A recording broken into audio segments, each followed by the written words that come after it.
Hello दोस्तों, अगर आपको हॉरर स्टोरी सुनने में मज़ा आता है तो आप सही जगह पर आए हैं। तो हमारी कहानी शुरू होती है एक भूतिया हवेली से, जो कई सालों से बंद पड़ी हुई है और अब वह भूतिया हवेली के रूप में मशहूर है। एक रात एक साहसी युवक जिसका नाम आकाश था, उसने उस हवेली के बारे में बहुत ही डरावनी कहानी सुन रखी थी, लेकिन आकाश को इन सभी बातों को मानना नहीं था। आकाश बहुत ही पढ़ा लिखा व्यक्ति था।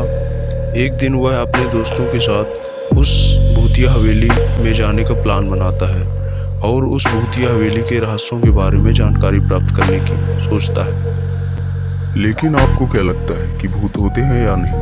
आइए अपनी कहानी में आगे बढ़ते हैं। जब आकाश और उसके दोस्त उसी भूतिया हवेली के एक पुराने बगीचे में पहुंचे तो उन्हें कुछ अजीब सा महसूस हुआ। कुछ ही देर में उन्हें अजीबोगरीब आवाज आने लगी। आकाश और उसके दोस्तों ने उस हवेली के पास जाने का निर्णय लिया, लेकिन आकाश के दोस्त घबरा गए थे। हवेली का दरवाजा खोलकर उन्होंने अंदर जाने का प्रयास किया, लेकिन जैसे ही उन्होंने अंदर जाने का प्रयास किया, उनके होशो हवास घबरा गए। तरह तरह की आवाजें आने लगी और उन्हें कुछ भूतिया आकृति देखी, पर आकाश इन सभी चीजों से नहीं डरा। वह इन सभी चीजों को नजरअंदाज करता हुआ हवेली के अंदर घुस गया। हवेली में किसी की हंसने की आवाज आती तो किसी। आकाश के सभी दोस्त उस भूतिया हवेली से भाग गए थे, लेकिन आकाश ने निर्णय लिया कि वह इस हवेली का राज जानकर ही रहेगा कि आखिर इस हवेली में चल क्या रहा। फिर आकाश को कुछ ऐसा महसूस होने लगा कि उसे कोई देख रहा है। फिर जोर जोर से हवेली से हंसने की आवाज आने लगी और भूतिया आकृतियां आकाश को बहुत परेशान करने लगी। फिर आकाश भागता हुआ हवेली के ऊपरी सिरे में पहुंचा तो उसने देखा कि बहुत ही पुरानी किताब एक टेबल पर रखी हुई है, जिसमें एक कहानी थी जो बता रही थी इस भूतिया हवेली के बारे में। आकाश ने तुरंत अपने दोस्तों को कॉल किया और अपने दोस्तों को हवेली में ही बुला लिया, जो डरकर भाग गए थे। उसने अपने दोस्तों को किताब के बारे में बताया जिसमें भूत प्रेतों को सुलाने की बात लिखी थी। आकाश ने भी भूत प्रेतों को सुलाने का प्रयोग करने की सोची, लेकिन उसके दोस्त बहुत डरे हुए थे। आकाश ने उस किताब के अनुसार भूत को सुलाने का प्रयोग चालू किया।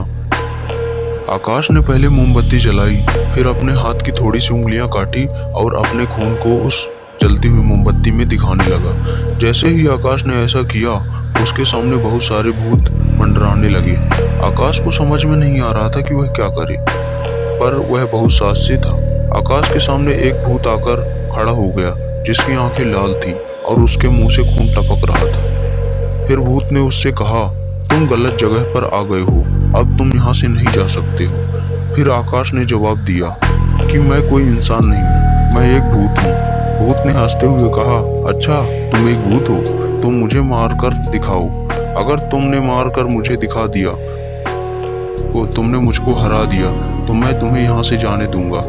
फिर आकाश ने उसी किताब में लिखे मंत्रों को जोर जोर से मोमबत्ती के सामने बोलने लगा और एक एक खून की बूंद मोमबत्ती की रोशनी में जलाने लगा। मंत्रों की आवाज सुनकर भूत चीखने और चिल्लाने लगे, आकाश को डराने लगे, लेकिन आकाश ने हार नहीं मानी और उस भूत को सुलाने वाले प्रयोग को जारी रखा। इस तरह आकाश ने उस भूतिया हवेली के सारे भूतों को भूतिया किताब की सहायता से सुला दिया और सभी भूतों को उस हवेली से मुक्त कर दिया, और यह कहानी यहीं समाप्त होती है। हेलो दोस्तों, कैसी लगी हमारी यह हॉरर स्टोरी? आशा करता हूँ कि आपको बहुत अच्छी लगी होगी। हमारे चैनल को लाइक एंड सब्सक्राइब करें और बेल आइकन के बटन को दबाना ना भूलें। मिलते हैं ऐसे ही मजेदार स्टोरी में अगले दिन। धन्यवाद।